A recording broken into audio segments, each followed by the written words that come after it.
डरकी मां वाक़िया अॻु कंदासीं। डरकी मां 22 ॾींहं अॻु मुबैना तौरु अगवा थी वियल टे ॼणा बाज़ियाब न थी सघिया आहिनि। मुख़बिन जी बाज़ियाबी लाइ धाड़ेलनि पारां वासन खां 50 लख भुङ तलब कयो वियो आहे। वासन जो चवणु आहे त धाड़ेलनि फ़ोन कॉल मुख़बिन जी आज़ादी लाइ 50 लख भुङ तलब कयो आहे।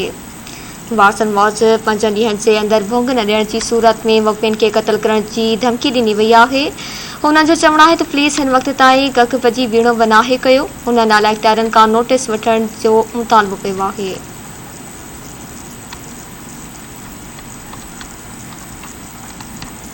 डरकी मां ख़बर शेयर कई पिया। डरकी मां 22 ॾींहं अॻु मुबैना तौरु अगवा थी वियल टे ॼणा बाज़ियाब न थी सघिया आहिनि।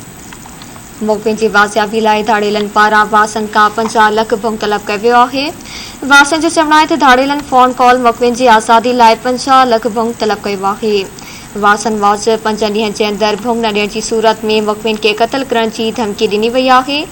हुननि जो चवणु आहे त पुलिस हिन वक़्त ताईं कख भॼी बीणो नाहे कयो। हुन नालाइक़दारनि खां नोटिस वठी नौजवाननि खे बाज़ियाब कराए बेचैनी ख़तमु कई वञे।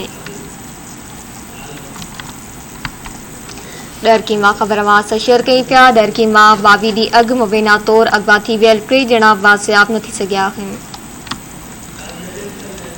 डरकी मां जा वधीक तफ़सील मालूम कंदासीं। काज़ी अगन शहर खां जी काज़ी अगन आगाह कजो।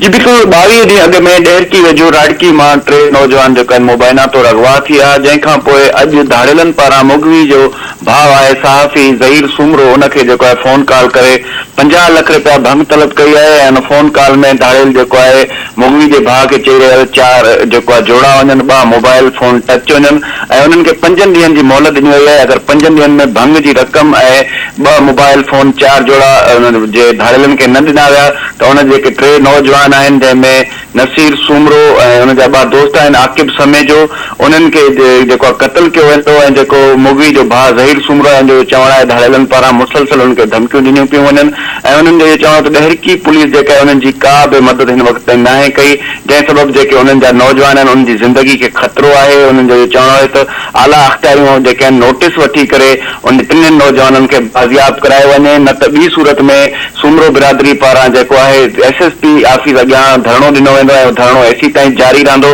जेसी ताईं 3 नौजवाननि खे बाज़ियाब न करायो वेंदो। होॾां जेको मुगवी आहिनि उन्हनि जे घर में रोज़ ॾाढो मतल आहे ऐं उन्हनि जेको आहे आला अख़्तियारनि खां मुतालबो कयो आहे त 3 नौजवाननि खे जल्द खां जल्द बाज़ियाब करायो वञे। जी महिरबानी काज़ी अगन तफ़सील जे लाइ।